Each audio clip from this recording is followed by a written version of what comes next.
Perkenalkan, nama saya Pendeta Muda Alberto Evangmoy, melayani di wilayah Tobelo di Maluku Utara.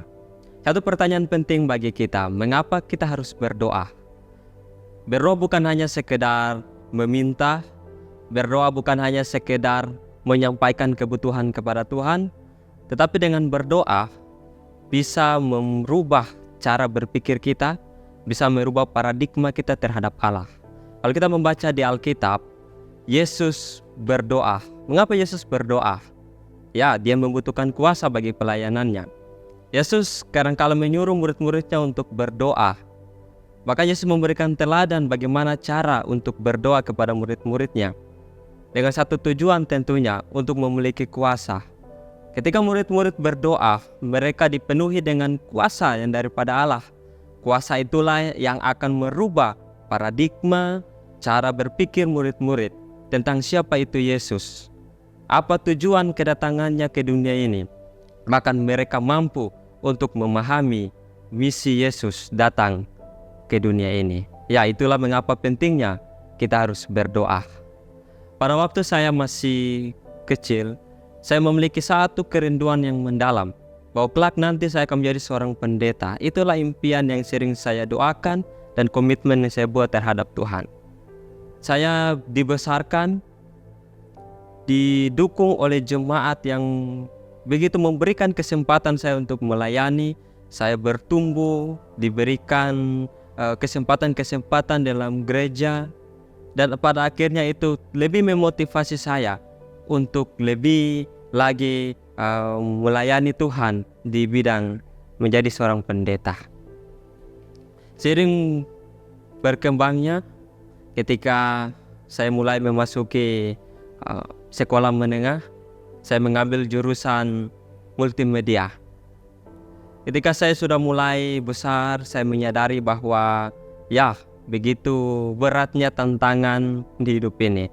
Memang saya dibesarkan, dilahirkan dari keluarga yang amat-amat sederhana. Saya memiliki satu kerinduan untuk masuk ke salah satu universitas swasta, ya. Dan saya melihat bahwa sangat mustahil dengan kondisi keadaan yang sekarang untuk bisa mencapai apa yang saya inginkan. Waktu itu saya mulai gentar, waktu itu saya mulai terpengaruh, waktu itu saya mulai ragu akan cita-cita, saya mulai ragu dengan Tuhan waktu itu. Akhirnya saya memutuskan bahwa kalau begitu saya akan terjun, atau kalau begitu nantinya saya akan berkarya di dunia multimedia. Tapi hal itulah, walaupun saya memiliki rencana-rencana ke depannya, saya akan berkarya di bidang multimedia, tapi dalam hati kecil saya bahwa saya ingin menjadi seorang pendeta. Tapi dengan kondisi keadaan keluarga yang kurang mampu, itu membuat cita-cita itu seakan-akan hampir mustahil untuk dicapai. Dan ketika kami selesai dalam mengikuti ujian akhir di tingkat SMK, saya bertemu dengan seorang yang saya tidak tahu sebelumnya siapa dia. Saya tidak pernah mengenal dia sebelumnya. Saya tidak pernah tahu latar belakangnya. Saya bertemu dengan seorang pria waktu itu. Dan dia katakan kepada saya bahwa kamu harus menjadi seorang pendeta. Walaupun kami berbeda kepercayaan, dia katakan bahwa kamu harus menjadi seorang pendeta. Kamu memiliki tugas yang penting untuk mengabarkan pekabaran di Indonesia Timur. Waktu itu dia katakan seperti itu. Dan ketika selesai dia mengatakannya, saya langsung sontak terpikir dengan komitmen yang saya buat waktu kecil bahwa saya akan menjadi seorang pendeta.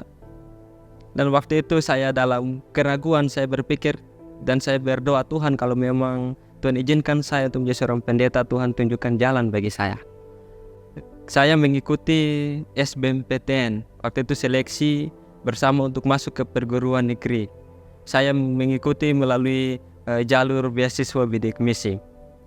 Waktu itu dengan puji Tuhan, saya dan beberapa teman kami mengikuti secara online. Dan waktu itu kami dinyatakan lulus tes, masuk ke salah satu universitas negeri yang ada di Sulawesi. Waktu itu dengan jurusan informatika. Memang sontak teman-teman saya juga merasa bangga, merasa senang karena bisa lulus dalam tes SBMPTN. Tapi ketika saya pulang di rumah, hati kecil saya terus berkata bahwa saya harus menjadi seorang pendeta. Dan akhirnya saya menunjukkan hasil ke orang tua saya bahwa saya lulus SBMPTN.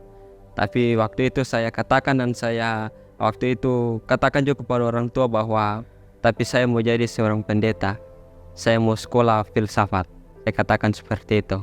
Dan saya sudah ambil resiko bahwa memang ketika nantinya saya akan masuk ke kampus itu, berarti saya harus siap dengan berbagai resiko yang ada. Karena memang latar belakang keluarga yang sangat-sangat sederhana. Hari di mana beberapa minggu kemudian saya bertekad untuk berangkat dari Halmahera untuk menuju ke Manado. Saya menuju ke kampus yang akan saya tuju. Tapi di mana hari keberangkatan di situ kami tidak punya uang sama sekali. Memang tidak punya uang saat itu. Tetapi waktu itu kami sudah packing barang-barang, baju-baju sudah diisi di tas, semua sudah dipersiapkan seolah-olah bahwa saat itu hari itu juga dengan penuh keyakinan bahwa kami akan berangkat. Dan memang pada saat itu kami berdoa kepada Tuhan. Saya berdoa, Tuhan, saya mau pergi, saya mau sekolah kependetaan. Saya berdoa di dalam kamar. Saya katakan bahwa kalau memang Tuhan izinkan saya menjadi seorang pendeta, hari ini juga saya akan berangkat ke Manado. Saya katakan seperti itu dengan kondisi tidak punya uang saat itu. Tapi ayah saya berkata bahwa kita tunggu sampai jam 2 siang. Kalau memang sampai jam 2 siang sebentar, belum ada tanda-tanda, belum ada berkat, maka mungkin barangkali Tuhan belum izinkan kita pergi ke Manado hari ini. Tapi waktu itu saya juga merasa sedikit ragu. Saya masuk kamar kembali, saya berdoa. Dan saya katakan, Tuhan, saya yakin dan saya percaya hari ini juga saya akan berangkat ke Manado. Saya katakan seperti itu. Dan puji Tuhan, Tuhan menjawab setiap doa dan pergumulan. Ya, sebelum jam 2 ada Tuhan menjawab doa kami melalui orang yang mau membantu. Sehingga pada hari itu juga kami diizinkan Tuhan untuk bisa berangkat ke Manado. Dan setibanya kami di Manado, kami juga tidak tahu harus kemana. Karena itulah pertama kali di 2017 itu, tahun itu pertama kali saya menginjakkan kaki di Manado. Saya tidak tahu, di sini tidak ada keluarga, tidak tahu harus pergi kemana. Kami terus berdoa, berharap kepada Tuhan atas mujizatnya. Ya, Tuhan menuntun, menolong melalui orang-orang yang Tuhan pertemukan kami.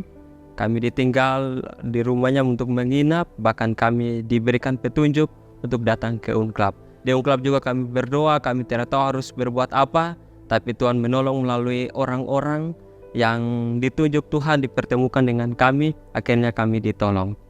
Ini berjalannya waktu dalam perjalanan di UNCLAP, hal yang membuat saya terkesan yaitu setiap kali saya berdoa, saya merasa hari itu juga Tuhan selalu menjawab doa saya. Itulah kuasa daripada doa. Sebelum saya datang ke UNCLAP, ayah saya katakan bahwa di UNCLAP ada taman berdoa. Dan itu sontak selalu terpikir dalam pikiran saya, tertanam dalam pikiran saya bahwa ketika saya datang ke UNCLAP nantinya, tempat pertama yang saya cari adalah taman berdoa. Dan ketika saya masuk ke UNCLAP, di dalam pikiran saya harus cari taman berdoa. Karena disitulah tempat di mana kita berdoa, situlah tempat di mana kita memohon kepada Tuhan. Dan saya percaya di taman berdoa, di tempat di mana kita berdoa, itulah tempat tertinggi bagi kehidupan kita. Ya, Tuhan selalu menjawab setiap pergumulan dan selalu menjawab setiap doa. Hal yang membuat saya berkesan dan sering saya ingat sampai sekarang ialah ketika saya dari semester 5 mau naik ke semester 6. Disitulah saya tidak punya uang sama sekali. Saya tidak berani untuk meminta kepada orang tua karena saya tahu pasti orang tua juga tidak mempunyai uang untuk membantu perkuliahan saya. Akhirnya saya hanya bisa berdoa, saya hanya bisa kerja labor, saya hanya bisa berdoa dan saya percaya Tuhan saya akan kuliah di semester ini. Saya percaya dengan iman, saya sungguh percaya bahwa saya akan kuliah di semester ini. Di waktu pendaftaran saya ditolak. Saya ditolak, tidak bisa mendaftar karena memang saya tidak punya uang dan memang saya punya utang, dan saya tidak punya uang, tidak punya modal untuk kuliah. Tapi saya percaya bahwa saya akan kuliah. Teman-teman sudah masuk ke kelas, teman-teman sudah kuliah. Saya hanya bergumul di taman berdoa.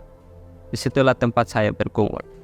Dan saat itu saya pergi menghadap Kaprodi.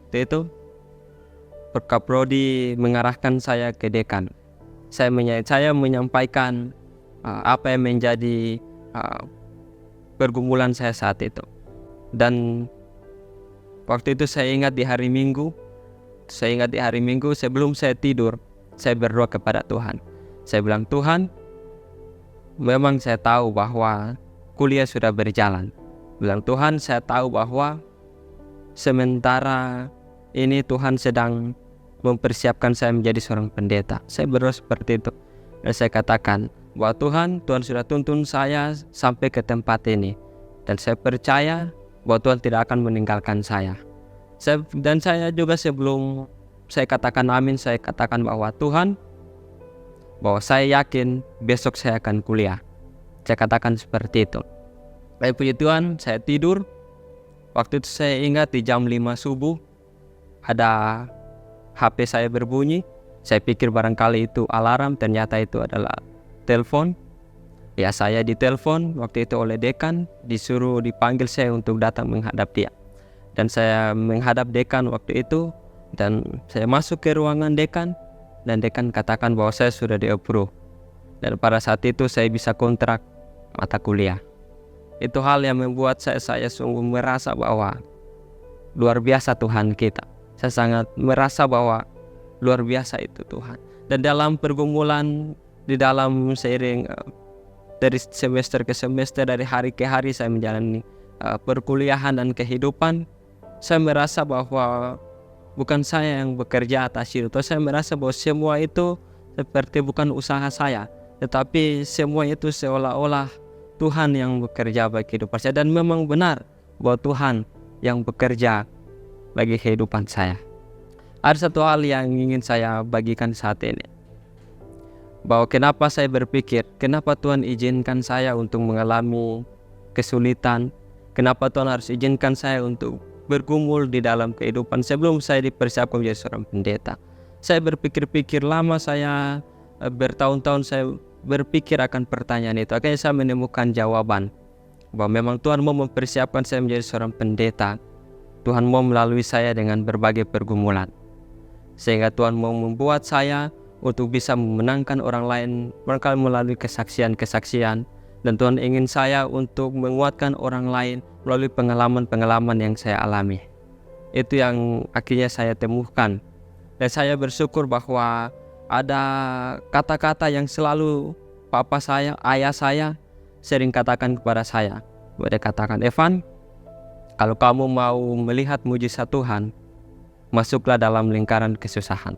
Dan itulah yang saya ingat terus, bahwa memang di dalam perjalanan kerohanian iman, ketika kita akan mau melihat mujizat Tuhan, masuk di dalam lingkaran kesusahan. Dalam lingkaran kesusahan bukan berarti kita harus hidup dalam kesederhanaan.